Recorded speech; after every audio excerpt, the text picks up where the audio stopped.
Good morning dear students. आज आपल्याला linkage group बघायचे. काल आपण वेगवेगळे टर्म्स बघितले की ज्याच्यामध्ये लिंक्ड जीन्स काय असतं हे सुद्धा आपण बघितलंय. आज आपल्याला लिंकेज ग्रुप बघायचे. लिंकेज ग्रुपमध्ये नेमकं काय असतं, त्याच्यानंतर सेक्स लिंकेज काय असतं, सेक्स लिंकेजचे टाइप्स कोणते असतात, त्याच्यानंतर क्रॉसिंग ओव्हर काय असतं हे आपल्याला बघायचंय. तर let us start with linkage group. Linkage group मध्ये काय सांगितलंय तर all link genes in a particular chromosome constitute linkage group. म्हणजे काय सांगितलंय की सगळे जेवढे लिंक्ड जीन्स असतात एका पर्टिक्युलर विशिष्ट क्रोमोझोम मध्ये त्यालाच तुम्ही म्हणत असता किंवा त्यांच्यापासून बनत असतो लिंकेज ग्रुप. ठीक आहे.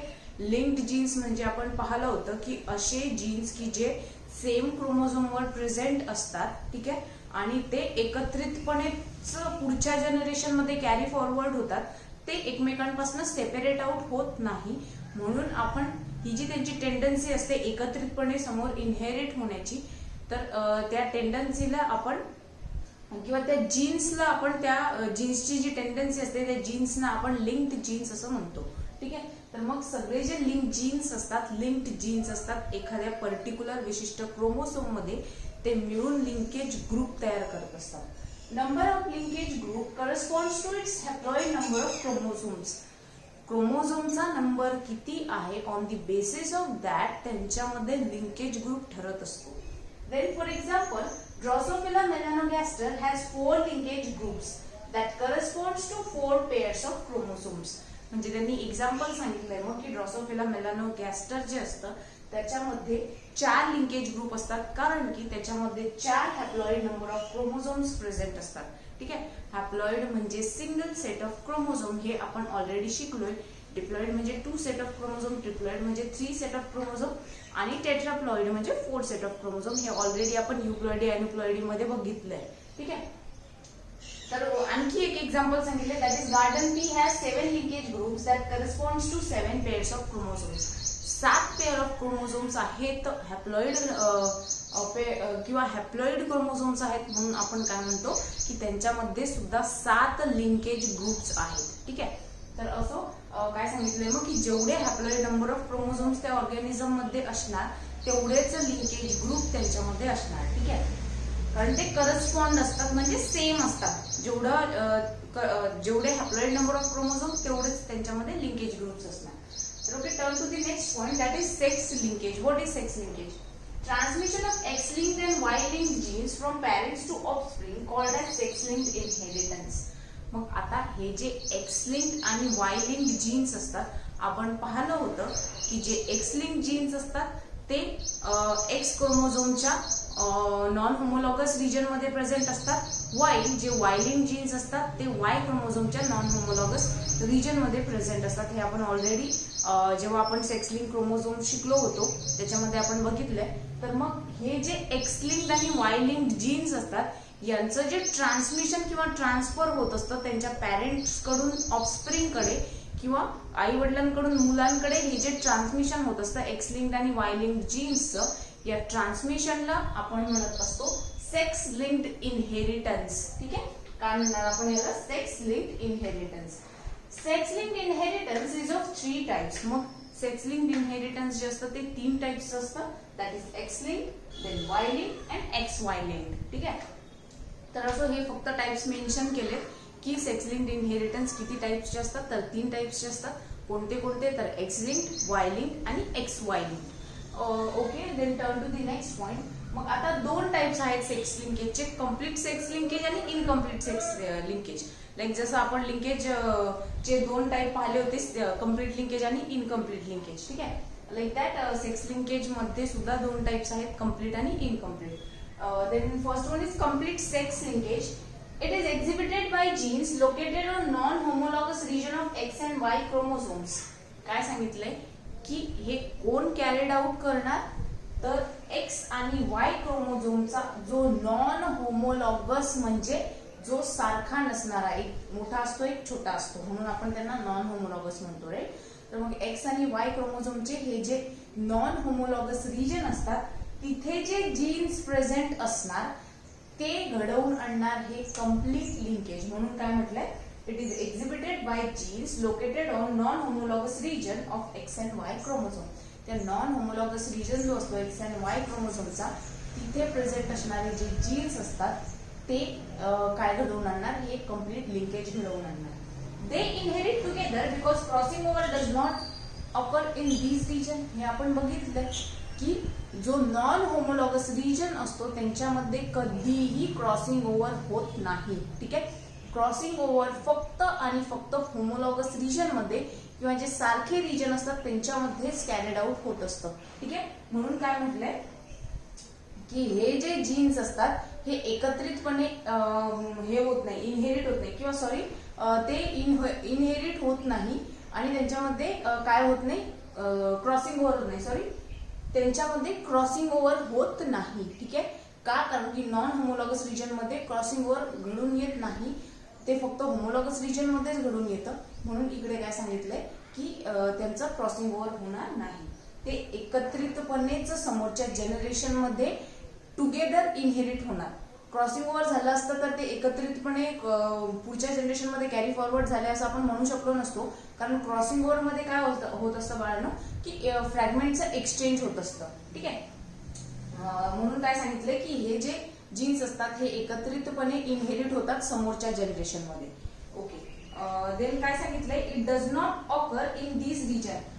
फॉर एक्झाम्पल काय सांगितलंय, haemophilia, red green colour blindness, myopia that is X-linked traits, hypertrichosis, ichthyosis that is Y-linked traits. म्हणजे काय सांगितलं यांनी एक्झाम्पल मध्ये, कम्प्लीट सेक्स लिंकेज जे असतं ते कम्प्लीट सेक्स लिंकेज मध्ये कोणत्या कोणत्या प्रकारचे डिसीजेस किंवा सॉरी डिसीजेस पेक्षा कुठल्या कुठल्या प्रकारच्या डिफिशियन्सीज त्यांच्यामध्ये अकर होत असतात ते याच्यामध्ये सांगितलंय. मग एक्सलिंक्ड जर डिफिशियन्सी किंवा एक्सलिंक्ड मध्ये प्रॉब्लेम असेल, एक्सलिंक्ड जीन मध्ये प्रॉब्लेम असेल तर कुठल्या याच्यापासून ते सफर होणार, किंवा वायलिंग जीन जर मध्ये जर प्रॉब्लेम असेल तर कुठल्या डिफिशियन्सी पासून ते सफर होणार ते सांगितलंय.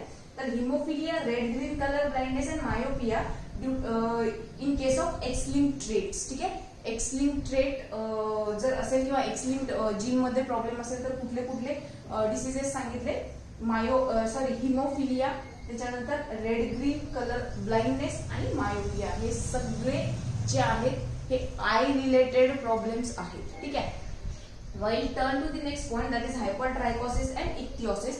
हे वाय लिंक्ड ट्रेट्स आहेत की जे वाय लिंक्ड जीन्स मुळे काय होत असतात, कॅरी फॉरवर्ड होत असतात पेरेंट्स मधून त्यांच्या ऑफस्प्रिंग मध्ये. हे काय आहेत बाळांनो, हे असे डिसीजेस आहेत की जे त्यांच्या पेरेंट्स मधून त्या ऑफस्प्रिंग मध्ये कॅरी फॉरवर्ड होत असतात. का, कारण की इकडे एक्सचेंज ऑफ फ्रॅगमेंट होत नाही, कारण क्रॉसिंग ओव्हर होत नाही, मग ते जीन तसेच्या तसे इनहेरिट होतात समोरच्या जनरेशन मध्ये एकत्रितपणे.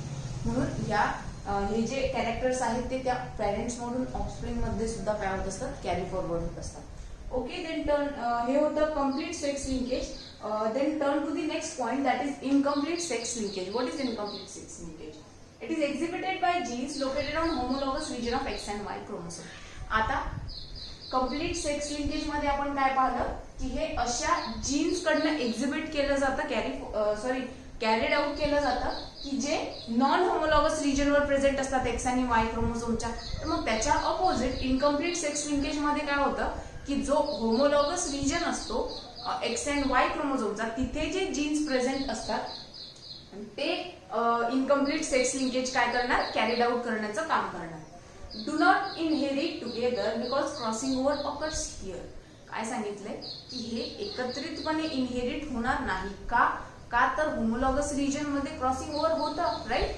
नॉन होमोलॉगस रिजन मध्ये क्रॉसिंग ओव्हर होत नव्हतं, म्हणून ते जीन तसेच्या तसे समोर कॅरी फॉरवर्ड होत होते ते, राईट. पण इथे क्रॉसिंग ओव्हर होतं म्हणून ते जीन एकत्रितपणे कॅरी फॉरवर्ड होणार नाही. ठीक आहे, त्यांचं सेपरेशन, सेग्रिगेशन आणि एक्सचेंज ऑफ फ्रॅगमेंट होत राहणार. ठीक आहे, due to crossing over. For example XY link traits are total colour blindness, nephritis, retinitis and pigmentosa. मग म्हणून काय सांगितलंय की ज्यांच्यामध्ये हे इनकम्प्लीट सेक्स लिंकेज होत असतं त्यांच्यामध्ये काय होतं की क्रॉसिंग ओव्हर होतं आणि फ्रॅगमेंटचा एक्सचेंज होतं. ठीक आहे, त्याच्यामुळे काय होतं की ते जे पेरेंट्स मधून त्यांच्यामध्ये जे डिफिशियन्सीज असणार ते समोरच्या मध्ये काय होत असतात, कॅरी फॉरवर्ड होत असतात, ज्याच्यामध्ये काय सांगितलंय मग कलर ब्लाइंडनेस असते, nephritis that is kidney related problem, आणि रेटिनायटिस पिगमेंटोसा, ठीक आहे, which is related to same that is eye, ठीक आहे. तर ह्या सगळ्या डिफिशियन्सीज पासून सफर होते त्यांची बॉडी इनकम्प्लीट सेक्स लिंकेज मध्ये, ठीक आहे, due to incomplete sex linkage. Then next and last point is crossing over. Crossing over मध्ये काय सांगितलंय, तर it is a process that produces new combinations of genes. Crossing over ही अशी process आहे बाळांनो की ज्याच्यामध्ये जीन्सचे नवीन नवीन कॉम्बिनेशन्स तयार होत असतात. By interchanging and exchanging of corresponding segments between non sister chromatids of homologous chromosome. काय सांगितलंय की यांच्यामध्ये एक्सचेंज ऑफ फ्रॅगमेंट आणि इंटरचेंज ऑफ फ्रॅगमेंट होत असतं होमोलॉगस क्रोमोझोमच्या नॉन सिस्टर क्रोमॅटिड्स मध्ये. दोन होमोलॉगस क्रोमोझोम्स आहेत, ठीक आहे, ह्या दोन ज्या आहेत त्या सिस्टर क्रोमॅटिड्स आहेत, पण ह्या दोन ज्या आहेत त्या नॉन सिस्टर क्रोमॅटिड्स आहेत. मग क्रॉसिंग ओव्हर या दोघांमध्ये घडत असतं. याची एक फ्रॅगमेंट हा घेणार आणि याची एक फ्रॅगमेंट हा घेणार, ठीक आहे. लाईक परत एकदा मी तुम्हाला सांगते की सपोज हे काय आहे, हे होमोलॉगस क्रोमोझोम आहे जे एक्झॅक्टली एकमेकांसारखेच दिसतात. तर ह्या दोन ज्या असतात त्या सिस्टर क्रोमॅटिड्स असतात, लाईक दॅट ह्या दोन ज्या असतात त्या सुद्धा सिस्टर क्रोमॅटिड्स असतात. पण ह्या दोन ज्या आहेत, ठीक आहे, या दोन ज्या आहेत त्या असणार नॉन सिस्टर क्रोमॅटिड्स, ठीक आहे. तर मग या दोन नॉन सिस्टर क्रोमॅटिड्स मध्ये एक्सचेंज ऑफ फ्रॅगमेंट होतं, म्हणजेच क्रॉसिंग ओव्हर होतं. हे क्रॉस होतात, याची एक फ्रॅगमेंट हा घेणार आणि याची एक फ्रॅगमेंट हा घेणार, म्हणजे काय होतं की एक्सचेंज ऑफ फ्रॅगमेंट इथे होतंय. आणि मग याचा एक पार्ट यांनी घेतल्यामुळे आणि याचा एक पार्ट यांनी घेतल्यामुळे काय होतं की ते इंटरचेंज होतात दोन्ही पण पार्ट आणि दोन्ही पण फ्रॅगमेंट इंटरचेंज होतात आणि त्यातून नवीन कॉम्बिनेशन तयार होतं. म्हणून काय म्हटलंय की produces new combinations of genes occurs during pachytene of prophase 1 of meiosis. मियोसिसच्या वेळी ही क्रॉसिंग ओव्हर होत असतं की ज्याच्यामध्ये प्रोफेज 1 असतं आणि त्याच्यामधली पॅचिटिन स्टेज जी असते त्याच्यामध्ये क्रॉसिंग ओव्हर होत असतं.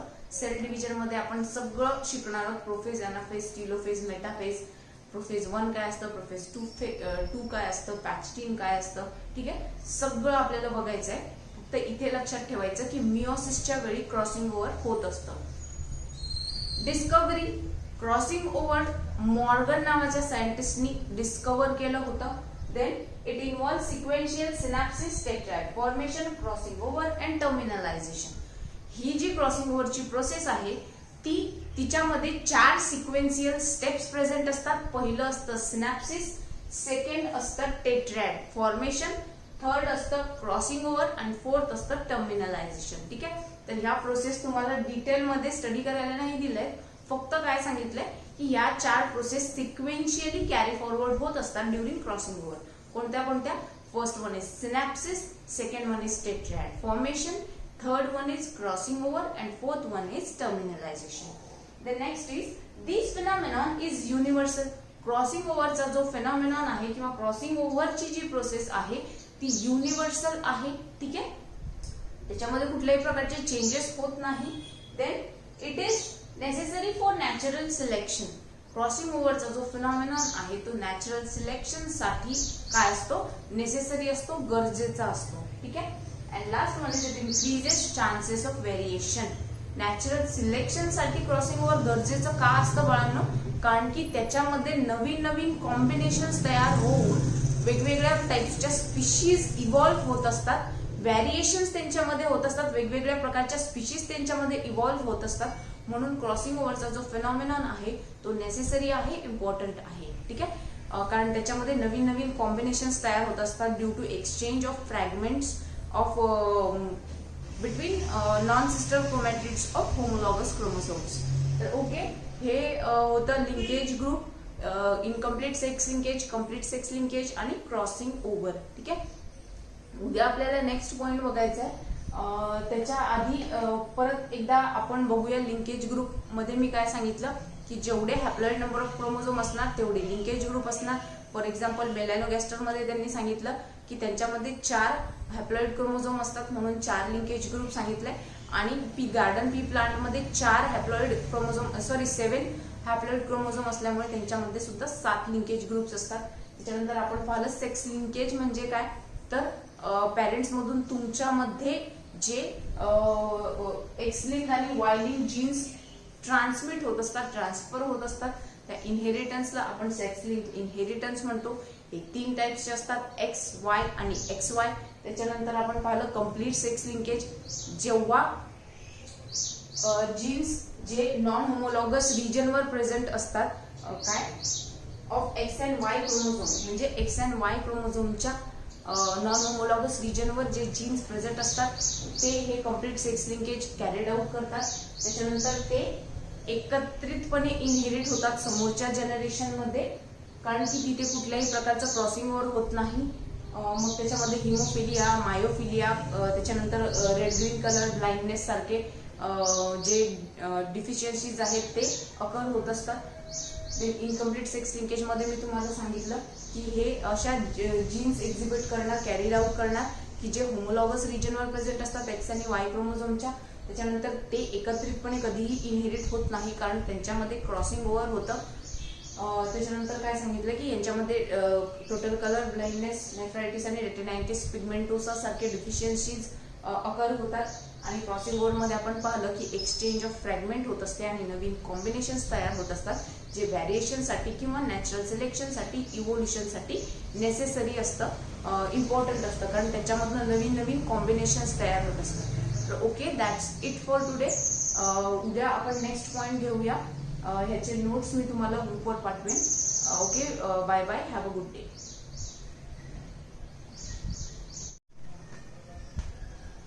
Good morning dear students. आज आपल्याला लिंकेज ग्रुप बघायचे. काल आपण वेगवेगळे टर्म्स बघितले की ज्याच्यामध्ये लिंक्ड जीन्स काय असतं हे सुद्धा आपण बघितलंय. आज आपल्याला लिंकेज ग्रुप बघायचं. लिंकेज ग्रुप मध्ये नेमकं काय असतं, त्याच्यानंतर सेक्स लिंकेज काय असतं, सेक्स लिंकेजचे टाइप्स कोणते असतात, त्याच्यानंतर क्रॉसिंग ओव्हर काय असतं हे आपल्याला बघायचंय. तर let us start with linkage group. Linkage group मध्ये काय सांगितलंय, तर all link genes in a particular chromosome constitute linkage group.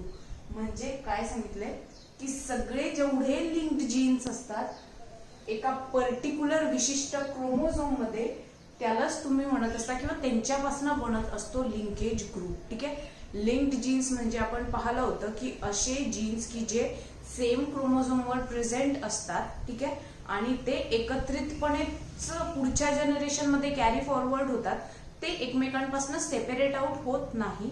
म्हणून आपण ही जी त्यांची टेंडन्सी असते एकत्रितपणे समोर इनहेरिट होण्याची, तर त्या टेंडन्सीला आपण किंवा त्या जीन्सला आपण, त्या जीन्सची जी टेंडन्सी असते त्या जीन्सना आपण लिंक्ड जीन्स असं म्हणतो.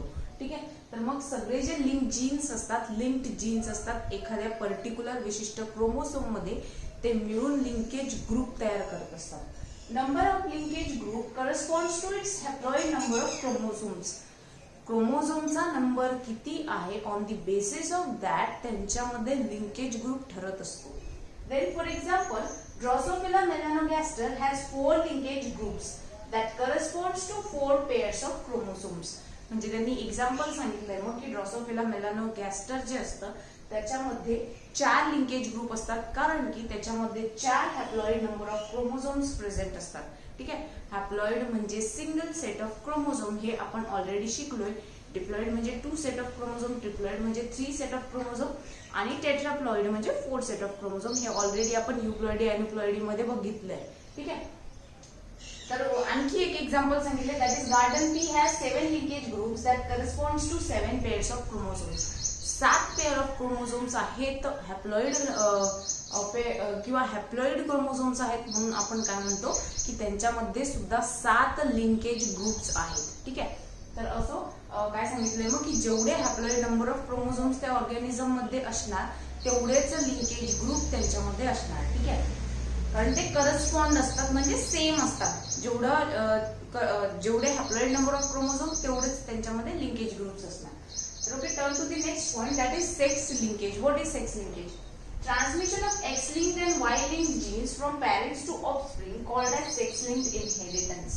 मग आता हे जे X-linked आणि Y-linked जीन्स असतात, आपण पाहिलं होतं की जे X-linked जीन्स असतात ते X क्रोमोझोमच्या नॉन होमोलॉगस रिजन मध्ये प्रेझेंट असतात, वाईल जे वायलिंग जीन्स असतात ते वाय क्रोमोझोमच्या नॉन होमोलॉगस रिजन मध्ये प्रेझेंट असतात. हे आपण ऑलरेडी जेव्हा आपण सेक्स लिंक क्रोमोझोम शिकलो होतो त्याच्यामध्ये आपण बघितलंय. तर मग हे जे एक्स लिंक्ड आणि वाय लिंक्ड जीन्स असतात यांचं जे ट्रान्समिशन किंवा ट्रान्सफर होत असतं त्यांच्या पॅरेंट्स कडून ऑफस्प्रिंग कडे किंवा आई वडिलांकडून मुलांकडे हे जे ट्रान्समिशन होत असतं एक्स लिंक्ड आणि वाय लिंक्ड जीन्सचं, या ट्रान्समिशनला आपण म्हणत असतो सेक्स लिंक्ड इनहेरिटन्स. ठीक आहे, काय म्हणणार आपण याला? Sex linked inheritance.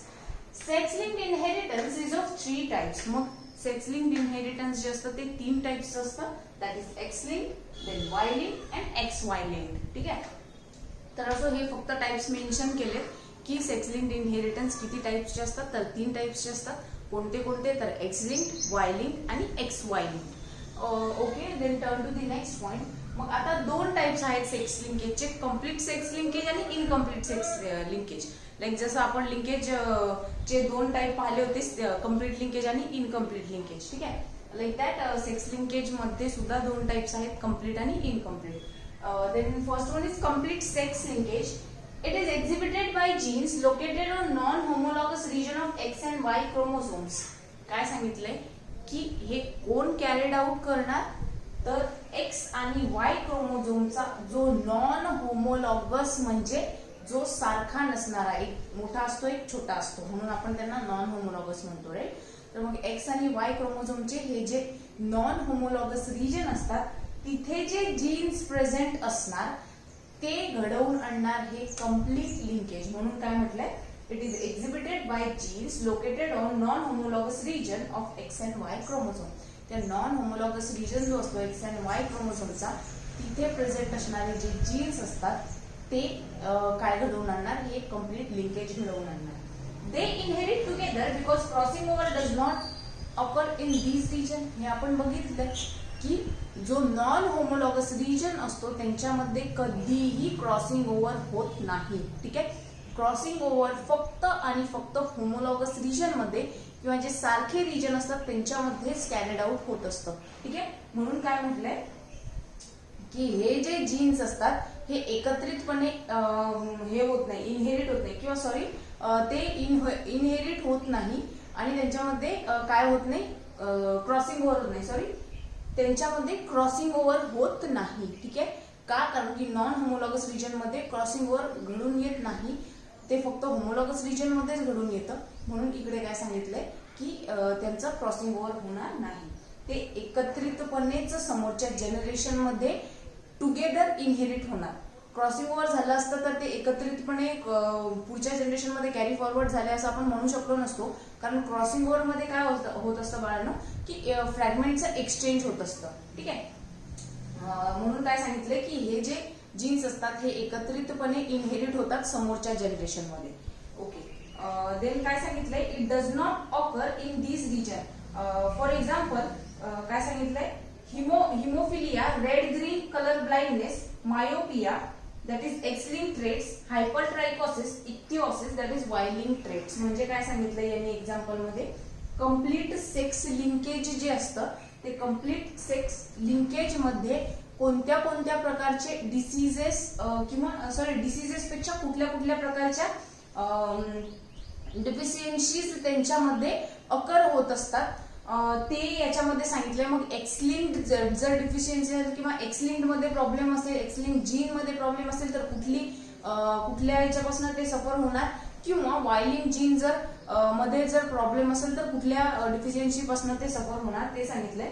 तर haemophilia, red green colour blindness and myopia in case of x linked traits. ठीक आहे, एक्स लिंक्ड ट्रेट जर असेल किंवा एक्स लिंक्ड जीन मध्ये प्रॉब्लेम असेल तर कुठले कुठले डिसीजेस सांगितले? हिमोफिलिया, त्याच्यानंतर रेड ग्रीन कलर ब्लाइंडनेस आणि मायोपिया. हे सगळे जे आहेत हे आय रिलेटेड प्रॉब्लेम्स आहेत. ठीक आहे, while turn to the next point that is hypertrichosis and ichthyosis. हे वाय लिंक्ड ट्रेट्स आहेत की जे वाय लिंक्ड जीन्स मुळे काय होत असतात, कॅरी फॉरवर्ड होत असतात पेरेंट्स मधून त्यांच्या ऑफस्प्रिंग मध्ये. हे काय आहेत बाळांनो? हे असे डिसीजेस आहेत की जे त्यांच्या पॅरेंट्स मधून त्या ऑफस्प्रिंग मध्ये कॅरी फॉरवर्ड होत असतात. का? कारण की इकडे एक्सचेंज ऑफ फ्रॅगमेंट होत नाही, कारण क्रॉसिंग ओव्हर होत नाही. मग ते जीन तसेच्या तसे इनहेरिट होतात समोरच्या जनरेशन मध्ये एकत्रितपणे. म्हणून या हे जे कॅरेक्टर्स आहेत ते त्या पॅरेंट्स मधून ऑफस्प्रिंग मध्ये सुद्धा काय होत असतात, कॅरी फॉरवर्ड होत असतात. ओके, देन टर्न हे होतं complete sex linkage. Then turn to the next point, that is incomplete sex linkage. What is incomplete sex linkage?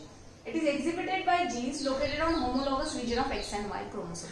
आता कम्प्लीट सेक्स लिंकेज मध्ये आपण काय पाहिलं की हे अशा जीन्स कडनं एक्झिबिट केलं जातं, कॅरीड आउट केलं जातं की जे नॉन होमोलॉगस रिजनवर प्रेझेंट असतात एक्स आणि वाय क्रोमोसोमच्या. तर मग त्याच्या अपोजिट इनकम्प्लीट सेक्स लिंकेज मध्ये काय होतं की जो होमोलॉगस रिजन असतो एक्स अँड वाय क्रोमोसोमचा, तिथे जे जीन्स प्रेझेंट असतात ते इनकम्प्लीट सेक्स लिंकेज काय करणार, कॅरीड आउट करण्याचं काम करणार. Do not inherit together because crossing over occurs here. काय सांगितलंय की हे एकत्रितपणे इनहेरिट होणार नाही. का तर होमोलॉगस रिजन मध्ये क्रॉसिंग ओव्हर होतं, राईट. नॉन होमोलॉगस रिजन मध्ये क्रॉसिंग ओव्हर होत नव्हतं, म्हणून ते जीन तसेच्या तसे समोर कॅरी फॉरवर्ड होत होते ते, राईट. पण इथे क्रॉसिंग ओव्हर होतं म्हणून ते जीन एकत्रितपणे कॅरी फॉरवर्ड होणार नाही. ठीक आहे, त्यांचं सेपरेशन, सेग्रिगेशन आणि एक्सचेंज ऑफ फ्रॅगमेंट होत राहणार. ठीक आहे, due to crossing over. For example, XY link traits are total colour blindness, nephritis, retinitis and pigmentosa. मग म्हणून काय सांगितलंय की ज्यांच्यामध्ये हे इनकम्प्लीट सेक्स लिंकेज होत असतं त्यांच्यामध्ये काय होतं की क्रॉसिंग ओव्हर होतं आणि फ्रॅगमेंटचा एक्सचेंज होतं. ठीक आहे, त्याच्यामुळे काय होतं की ते जे पॅरेंट्स मधून त्यांच्यामध्ये जे डिफिशियन्सीज असणार ते समोरच्या मध्ये काय होत असतात, कॅरी फॉरवर्ड होत असतात.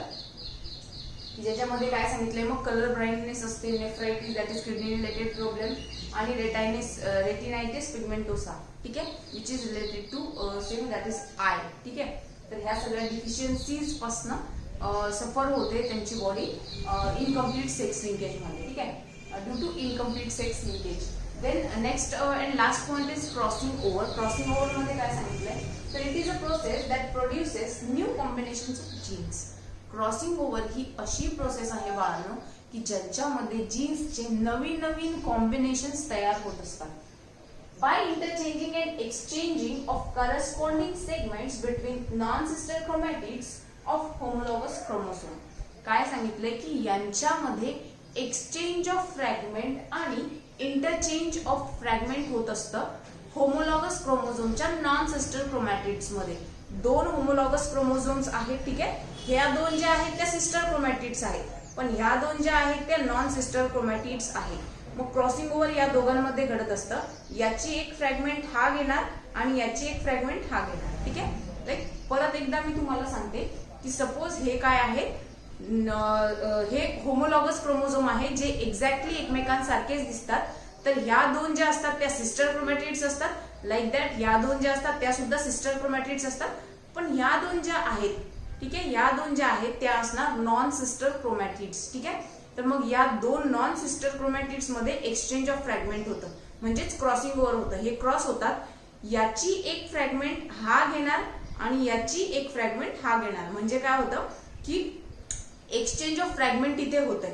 आणि मग याचा एक पार्ट यांनी घेतल्यामुळे आणि याचा एक पार्ट यांनी घेतल्यामुळे काय होतं की ते इंटरचेंज होतात दोन्ही पण पार्ट आणि दोन्ही पण फ्रॅगमेंट इंटरचेंज होतात आणि त्यातून नवीन कॉम्बिनेशन तयार होतं. म्हणून काय म्हटलंय की produces new combinations of genes occurs during pachytene of prophase 1 of meiosis.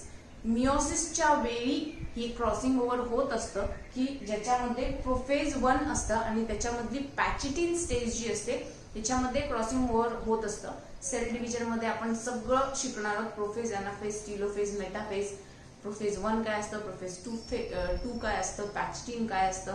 ठीक आहे, सगळं आपल्याला बघायचं आहे. फक्त इथे लक्षात ठेवायचं की मियोसिसच्या वेळी क्रॉसिंग ओव्हर होत असतं.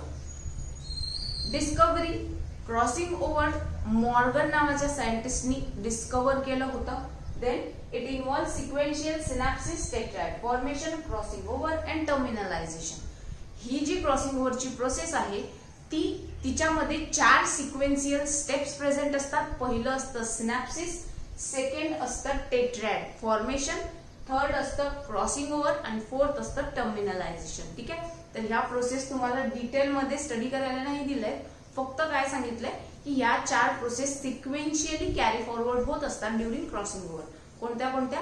First one is synapsis, second one is tetrad formation, third one is crossing over and fourth one is terminalization. The next is this phenomenon is universal.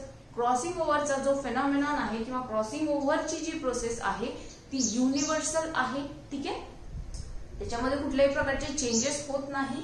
Then it is necessary for natural selection. Crossing ओव्हरचा जो phenomenon आहे तो natural selection साठी काय असतो? Necessary असतो, गरजेचा असतो. ठीक आहे, and last one is it increases chances of variation. Natural selection साठी क्रॉसिंग ओव्हर गरजेचं का असतं बाळांनो? कारण की त्याच्यामध्ये नवीन नवीन कॉम्बिनेशन्स तयार होऊन वेगवेगळ्या टाइप्सच्या स्पीशीज इव्हॉल्व्ह होत असतात, व्हॅरिएशन्स त्यांच्यामध्ये होत असतात, वेगवेगळ्या प्रकारच्या स्पीशीज त्यांच्यामध्ये इव्हॉल्व्ह होत असतात. म्हणून क्रॉसिंग ओव्हरचा जो फिनॉमिनॉन आहे तो नेसेसरी आहे, इम्पॉर्टंट आहे. ठीक आहे, कारण त्याच्यामध्ये नवीन नवीन कॉम्बिनेशन्स तयार होत असतात due to exchange of fragments of between non-sister chromatids of homologous chromosomes. तर ओके, हे होतं linkage group, incomplete sex linkage, complete sex linkage आणि क्रॉसिंग ओव्हर. ठीक आहे, उद्या आपल्याला नेक्स्ट पॉइंट बघायचा आहे. त्याच्या आधी परत एकदा आपण बघूया लिंकेज ग्रुप मध्ये मी काय सांगितलं की जेवढे हॅप्लॉइड नंबर ऑफ क्रोमोझोम असणार तेवढे लिंकेज ग्रुप असणार. फॉर एक्झाम्पल मेलॅनोगॅस्टर मध्ये त्यांनी सांगितलं की त्यांच्यामध्ये 4 हॅप्लॉइड क्रोमोझोम असतात म्हणून 4 लिंकेज ग्रुप सांगितले. आणि गार्डन पी प्लांट मध्ये 4 हॅप्लॉइड क्रोमोझोम 7 हॅप्लॉइड क्रोमोझोम असल्यामुळे त्यांच्यामध्ये सुद्धा 7 लिंकेज ग्रुप्स असतात. त्याच्यानंतर आपण पाहिलं सेक्स लिंकेज म्हणजे काय, तर पॅरेंट्स मधून तुमच्यामध्ये जे एक्स लिंक आणि वाय लिंक जीन्स ट्रान्समिट होत असतात, ट्रान्सफर होत असतात, त्या इनहेरिटन्सला आपण सेक्स लिंक इनहेरिटन्स म्हणतो. हे 3 टाइप्सचे असतात, एक्स वाय आणि एक्स वाय. त्याच्यानंतर आपण पाहिलं कम्प्लीट सेक्स लिंकेज, जेव्हा जीन्स जे नॉन होमोलॉगस रिजनवर प्रेझेंट असतात, काय of X and Y chromosome, म्हणजे x and Y क्रोमोझोमच्या non homologous रिजनवर जे जीन्स प्रेझेंट असतात ते हे complete sex linkage carried out करतात. त्याच्यानंतर ते एकत्रितपणे इनहेरिट होतात समोरच्या जनरेशन मध्ये, कारण की तिथे कुठल्याही प्रकारचं क्रॉसिंग ओव्हर होत नाही. मग त्याच्यामध्ये हिमोफिलिया, मायोफिलिया, त्याच्यानंतर रेड ग्रीन कलर ब्लाइंडनेस सारखे जे डिफिशियन्सीज आहेत ते अकर होत असतात. इनकम्प्लीट सेक्स लिंकेज मध्ये मी तुम्हाला सांगितलं की हे अशा जीन्स एक्झिबिट करणार, कॅरीड आउट करणार की जे होमोलॉगस रिजनवर प्रेझेंट असतात एक्स आणि वाय क्रोमोझोमच्या. त्याच्यानंतर ते एकत्रितपणे कधीही इनहेरिट होत नाही कारण त्यांच्यामध्ये क्रॉसिंग ओव्हर होतं. त्याच्यानंतर काय सांगितलं की यांच्यामध्ये टोटल कलर ब्लाइंडनेस, नेफ्रायटिस आणि रेटिनायटिस पिगमेंटोसा सारखे डिफिशियन्सीज अकर होतात. आणि क्रॉसिंग ओव्हर मध्ये आपण पाहिलं की एक्सचेंज ऑफ फ्रॅगमेंट होत असते आणि नवीन कॉम्बिनेशन्स तयार होत असतात जे व्हॅरिएशनसाठी किंवा नॅचरल सिलेक्शनसाठी, इव्होल्युशनसाठी नेसेसरी असतं, इम्पॉर्टंट असतं, कारण त्याच्यामधनं नवीन नवीन कॉम्बिनेशन्स तयार होत असतात. तर okay, that's it for today. उद्या आपण नेक्स्ट पॉइंट घेऊया. ह्याचे नोट्स मी तुम्हाला ग्रुपवर पाठवेन. Okay, bye bye, have a good day.